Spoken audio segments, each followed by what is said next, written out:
Miss Berry, I'm sending you to work with one of our new radio producers." Sitting across from Mr. Rutherford Hayes, Martha Berry could almost see her reflection in his gleaming mahogany desk. She'd made sure to shine it with furniture polish that very morning, just the way he liked it, and had double-checked that the black Bakelite ashtray onto which he tap-tap-tapped his ubiquitous pipe was empty too. It had been clean as a whistle first thing that morning, but now resembled the ruins of Pompeii. The national broadcaster's head of drama was rather fond of his tobacco. "I see," Martha replied, holding a smile on her face. She sat perfectly still, the way she'd been taught as a girl. Her hands were cupped politely in her lap, her legs crossed at the ankle just like the Queen. That way there was no risk of her underwear ever being exposed.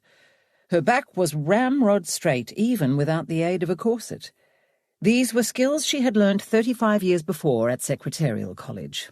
Don't fidget, only speak when spoken to, never ever take a risk that someone might see your underwear, and always, always remain polite. While Mr. Hayes puffed and stared into the middle distance, Martha's attention drifted to the framed photograph of Her Majesty Queen Elizabeth II on the wall behind him. It needed straightening. How could she have missed that? "This young chap is kicking off a new radio serial. Quentin Quin's his name." Mr. Hayes sucked deep on his pipe, leant back in his chair, and exhaled a locomotive engine's worth of smoke right across the desk and directly into Martha's face. She swallowed a cough. "Everyone at the ABC is in a permanent state of apoplexy about the arrival of television. It's only months away, Miss Berry. It's television this and television that.